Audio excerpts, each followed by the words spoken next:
পাগড়ি দিয়ে, হাতে একটা তসবিহ নিয়া খুব আল্লাহ আল্লাহ করতে করতে বার্সিসের ওই গুহার মধ্যে, কক্ষের মধ্যে প্রবেশ করেছে, খানকার মধ্যে প্রবেশ করে সালাম দিয়েছে। বলছে, ও আল্লাহর বান্দা, আপনি অনেক ইবাদত করেছেন, আপনার সঙ্গে ইবাদতে শামিল আমাকে করবেন কিনা? যদি আল্লাহর রাস্তে আপনি যদি আমাকে আপনার সঙ্গে নিয়ে আমাকে একটু ধন্য করতেন, তাহলে আমার জীবনটা ধন্য হয়ে যেত। বার্সিস বলছে, ঠিক আছে, তুমি থাকো। বার্সিস যখন ওই ইবলিস শয়তানকে জাগা দিল, ইবলিস শয়তান খায় না, ঘুমায় না, একটানা 3 দিনের মধ্যে 1 সেকেন্ডের জন্য ইবলিস শয়তান ঘুমায় নাই, খায় নাই। আল্লাহু আকবার বলেন। এইটা বার্সিস বলছে, ও আল্লাহর বান্দা, আপনাকে তো দেখি এত সুন্দর করে নামাজ পড়তে, এত সুন্দর করে জিকির করতে, আপনার মতন মর্যাদা আমি কোনো মানুষকে দেখি নাই। আল্লাহু আকবার বলেন।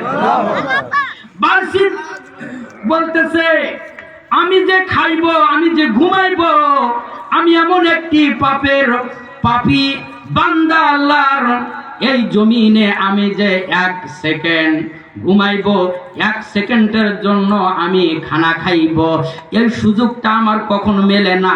আমি কখনো এইটা যখন আমার গোনার কথা মনে পড়ে, তখন আমি আর খাবার কথা আমার মনে পড়ে না। এই জন্য আমি খাবা ঘুম হারাম করে দিয়ে শুধু আল্লাহর ইবাদতে কাটিয়ে দিচ্ছি। আল্লাহু আকবার বলে।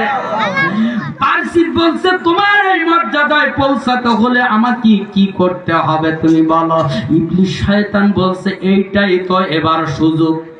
আল্লাহু আকবার বলে।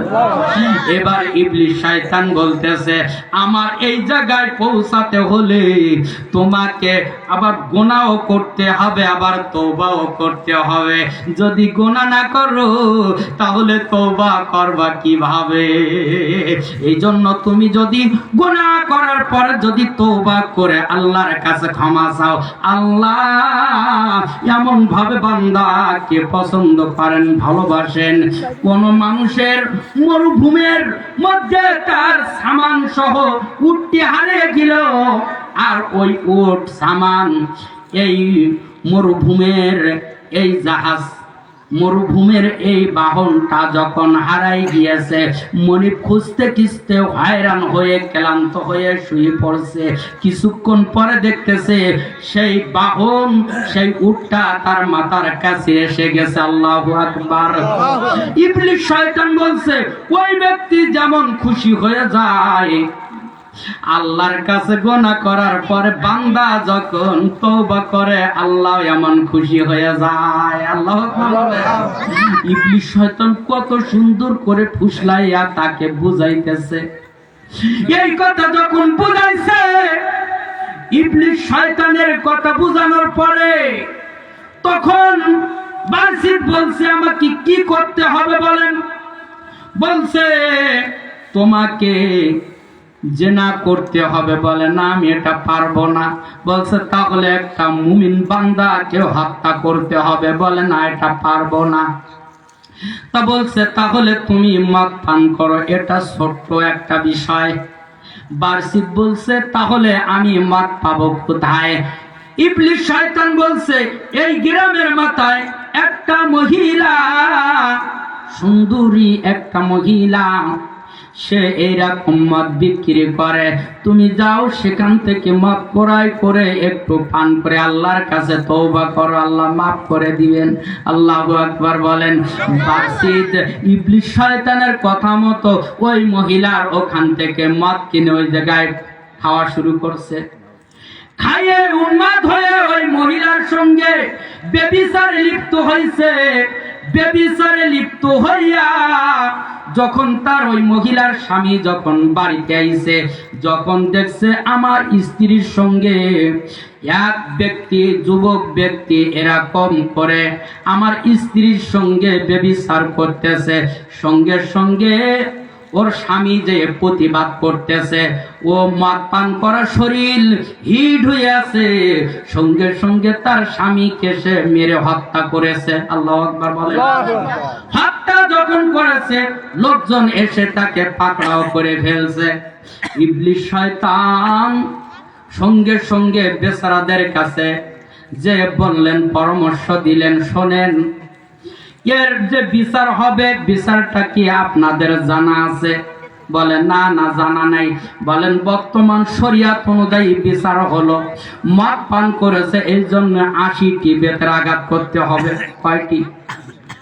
ইবলিস শয়তান কত সুন্দর ফোন দিয়েটি ওর খানকা থেকে বের করেছে, মদ পান করাইছে, বেবিচার করাইছে, হত্যাও করাইছে। আল্লাহু আকবার বলে। আমার বাপজি ভাইরা, এরপরে ইবলিস শয়তান বলছে, তোমরা এর বিচার কিভাবে করবে বলো? বলছেন, এই যে মদ পান করেছে 80টা বেতের আঘাত করতে হবে, জেনা করছে এই জন্য 100 বেতের আঘাত করতে হবে, হত্যা করছে এই জন্য শুলি ছড়াতে হবে। সবার মতে লেগে গেল, প্রথম 80টা বেতের আঘাত করছে মদ পান করার জন্য, এরপরে 100 বেতের আঘাত করছে জেনা করার জন্য, এরপরে শুলিতে যখন ছড়াইছে তখন ইবলিস শয়তান প্রথম আকৃতি যে হাজির। আল্লাহু আকবার বলেন। প্রথম আকৃতিতে যায় হাজির হয়ে বলছেন, ওহে আমার বন্ধু, তুমি আমার ফাঁদে কেন পড়তে গিয়েছিলা?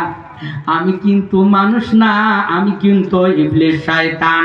আমি কিন্তু তোমাকে ফাঁদে ফেলার জন্য তোমার কৌশল করে আমি এভাবে গোনা করাইছি। তুমি যখন শুনছি 220 বছরের মধ্যে একটা গোনা তোমার আমল নামায় লেখা হয় নাই, এটা শুনে আমার গা পা জ্বলতেছিল। কোন সময় তোমাকে আমি নিয়ে খানকা থেকে বের করে জেনা করাবো। আল্লাহু আকবার। যে কোন সময় তোমাকে ঈমান হারা করাইয়ে দেব, এই জন্য আমার কিন্তু চেষ্টা চলতে ছিল, অব্যাহত ছিল। এখন আমার চেষ্টা আমি সফল। তবে তুমি যদি শুলে থেকে নামতে চাও তাহলে আমি তোমাকে নামাতে পারি। এই কথা বলছে কে বলেন? মিস্টার ইবলিস শয়তান বলছে, এখন যদি তুমি শুলির থেকে নামতে চাও তাহলে তোমাকে আমি একটা পরামর্শ দেই। বলছে কি? তো বলছে, তুমি আমাকে যদি সেজদা দাও তাহলে আমি তোমাকে শুলির থেকে নামাতে পারি। বলে, আমি তো শুলে এখন উঠাইনো হয়েছে, এখন তো আমার তো আর নামার সুযোগ নাই, আমি কিভাবে সেজদা করব? ইবলিস শয়তান বলছে, ইশারায় করো। সঙ্গে সঙ্গে বালসিস ইশারায় যখন সেজদা করেছে, সঙ্গে সঙ্গে ঈমান হারা হয়ে দুনিয়া থেকে বিদায় নিয়েছে। 80টি বেতের আঘাত খাইলো মদ পান করার জন্য, 100 বেতের আঘাত খাইলো জেনা করার জন্য, আর হত্যা করার জন্য শুলিতে চড়াইয়া জীবন নাশ করাইয়া জাহান্নামী করা হলো। এজন্য ঈমান নিয়ে মরা কিন্তু বড় কঠিন, ঈমান বড় কঠিন জিনিস।